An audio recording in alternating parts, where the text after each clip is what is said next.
morning dear students, welcome to all of you in your math session. As you all know that examination is going to start from Thursday. So आज हमारा maths का last session है, उसके बाद आपके examination start हो जाएंगे और फिर हम अपने एग्जामिनेशन के बाद अपने क्लासेस को कंटिन्यू करेंगे. पिछले सेशन में हमने चैप्टर नंबर 6 को रिकैप किया था. Today we are going to do a quick recap of our chapter number 7 multiplication and chapter number 8 division. So let's get started. Chapter number 7 multiplication. Multiplication की क्या definition होती है? Multiplication is also known as repeated addition. ये हमने पढ़ा था. Definition इसके कौन कौन से terms थे?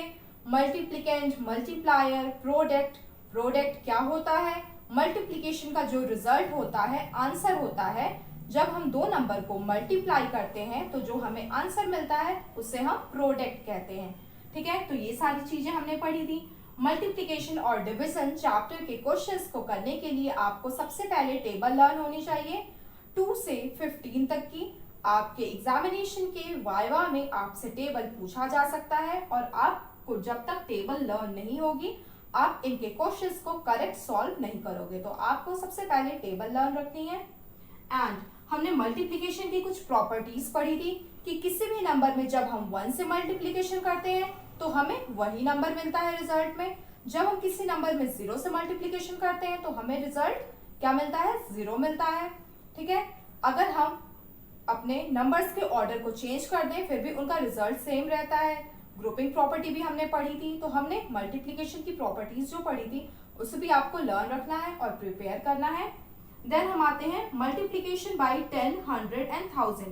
इसमें हमने क्या देखा था? जब हम किसी नंबर में 10 से मल्टीप्लिकेशन करते हैं तो रिजल्ट मींस आंसर क्या मिलता है? वो नंबर मिलता है और उसमें एक 0 इंक्रीज हो जाता है.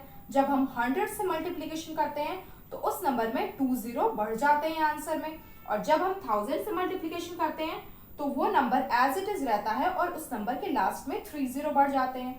तो मल्टीप्लिकेशन के क्वेश्चन आपको किस नाम से भी आ सकते हैं? Find the product. Product means आपको मल्टीप्लिकेशन करना है. क्लियर?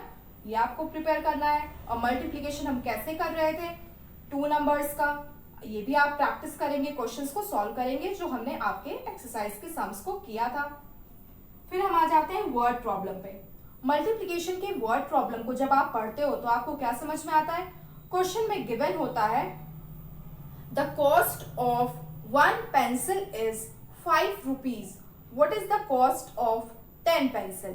एक का प्राइस गिवन होता है और जब आपसे कई सारे चीजों का प्राइस, दाम या कुछ भी पूछा जाए तब आप मल्टीप्लाई करते हो. आप मल्टीप्लिकेशन कर दोगे. 10 मल्टीप्लाइड बाई 5, 50 रुपीज. आपको पता चल जाएगा जब आप मल्टीप्लिकेशन करोगे. क्लियर? तो आप मल्टीप्लिकेशन के क्वेश्चन को पढ़ोगे, समझोगे, देन सेंटेंसेस को लिख के फिर आप सॉल्यूशन को करोगे.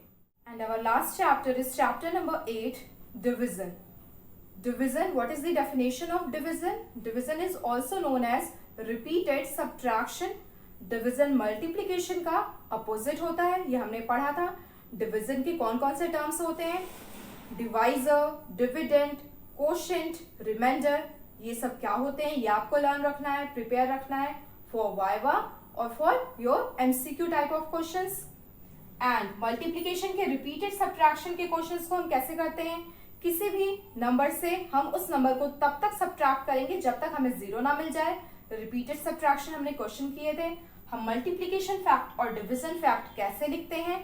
हम जब भी कोई गिवन फैक्ट, जब हम मल्टीप्लिकेशन फैक्ट लिखते हैं तब हम मल्टीप्लिकेशन के साइन को यूज करेंगे और जब हम डिवीजन फैक्ट को लिखेंगे तब हम डिवीजन के साइन को यूज करते हैं. Find the quotient and remainder. जब हम डिवीजन करते हैं तो हमें जो रिजल्ट मिलता है वो हमारा कोशेंट होता है और जो नंबर लास्ट में बच जाता है वो रिमाइंडर होता है. तो आप डिवीजन के सम्स की, क्वेश्चंस की प्रैक्टिस करोगे कि हम डिवीजन कैसे कर रहे थे. आपकी एक्सरसाइज के कई सारे क्वेश्चंस हमने सॉल्व किए हैं. और आंसर को कैसे चेक करते हैं, उसका क्या रूल होता है, फॉर्मूला हमने पढ़ा था. क्या पढ़ा था? Dividend is equals to divisor multiplied by quotient plus remainder. जब हम इसमें किसी क्वेश्चन के नंबर को रखते हैं तो हमें जो सॉल्व करते हैं अगर वो लास्ट में हमें डिविडेंड के इक्वल मिलता है इस मींस हमारा जो डिवीजन है वो करेक्ट है. तो आप ऐसे चेक करोगे. लास्ट में आता है वर्ड प्रॉब्लम। डिवीजन के वर्ड प्रॉब्लम में आपको कई सारी चीजों का प्राइस गिवन होगा, क्योंकि ये मल्टीप्लिकेशन का उल्टा होता है। तो डिवीजन के वर्ड प्रॉब्लम में गिवन हो सकता है आपको कि the cost of 10 pencil is 50 rupees, find the cost of 1 pencil. 10 pencil का कॉस्ट 50 रुपीज है, 1 पेंसिल का कॉस्ट क्या होगा? आप कैसे करोगे? आप 50 को डिवाइड कर दोगे 10 से, तो 10 के टेबल में 50 कब आता है? 10 5 जा 50। तो क्या पता चला हमें? 1 पेंसिल का कॉस्ट 5 रुपीज है। ठीक है, तो आप ऐसे इन क्वेश्चंस को सॉल्व करोगे। तो अब आप मल्टीप्लिकेशन और डिवीजन चैप्टर को बहुत ही अच्छे से और केयरफुली प्रिपेयर करेंगे। सो स्टूडेंट्स, अब हमने आपके पेन पेपर चैप्टर्स को रिवाइज कर लिया है, पीरियोडिक 1 और टर्म 1। आपको पेन पेपर सारे चैप्टर्स को प्रिपेयर करना है अपने एग्जामिनेशन के लिए। जैसे कि आप सबको पता है कि आपका एग्जामिनेशन 3 कैटेगरी में डिवाइड हो गया है, थ्रू लिंक, जिसमें एमसीक्यू टाइप क्वेश्चन होंगे, लेकिन मैथ्स में आप सभी टाइप ऑफ क्वेश्चंस को पढ़ के पहले देखोगे। अगर आपको उसमें सॉल्व करना पड़े तो आप अपने रफ कॉपी में पेंसिल से उसे सॉल्व करेंगे, उसके बाद करेक्ट आंसर को चूज करेंगे। ठीक है, आप जल्दबाजी नहीं करेंगे, मैथ्स में बहुत ही केयरफुली आप काम करेंगे और हमेशा अपनी कैलकुलेशन को रीचेक करेंगे, क्योंकि अगर आपने एक भी डिजिट गलत लिखा तो आपको कोई भी मार्क्स नहीं मिलेंगे, 0 मार्क्स मिल जाएंगे। तो आप बहुत ही केयरफुली अपने क्वेश्चन को चेक करेंगे, रिवाइज करेंगे, फिर अपने पेपर को सबमिट करेंगे हमेशा। क्लियर? और जो डिस्क्रिप्टिव एग्जाम होंगे उनके क्वेश्चन आपको दिए जाएंगे। जब आप उन्हें रजिस्टर में सॉल्व करोगे तो कोशिश करिएगा आप हर स्टेप बाय स्टेप क्वेश्चन को सॉल्व करें। अगर आप शॉर्टकट में क्वेश्चन को करोगे तो आपको मार्क्स भी शॉर्ट मिलेंगे, कम मिलेंगे।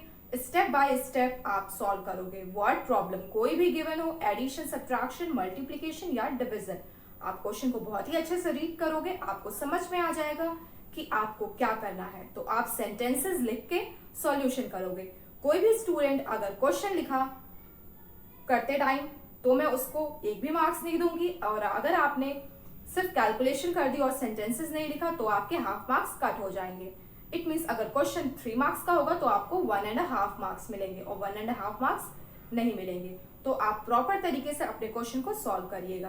क्लियर? और आप अपने वाइवा ओरल के लिए सारी डेफिनेशंस, सारे टर्म्स जो शॉर्ट टाइप ऑफ क्वेश्चंस हैं उनको प्रिपेयर करोगे। एडिशन में जितने टर्म्स हैं, एडिशन की डेफिनेशन, सब्ट्रैक्शन के टर्म्स, सब्ट्रैक्शन की definition, multiplication, division and successor, predecessor, everything. Okay, so I hope आप इतना प्रिपेयर कर लोगे तो आपका एग्जामिनेशन बहुत ही अच्छा होगा। अब हम अपने एग्जाम के बाद पीरियोडिक टेस्ट 2 के क्लासेस में मिलेंगे। So prepare your syllabus well and do examination. Good luck for your examination. Thank you.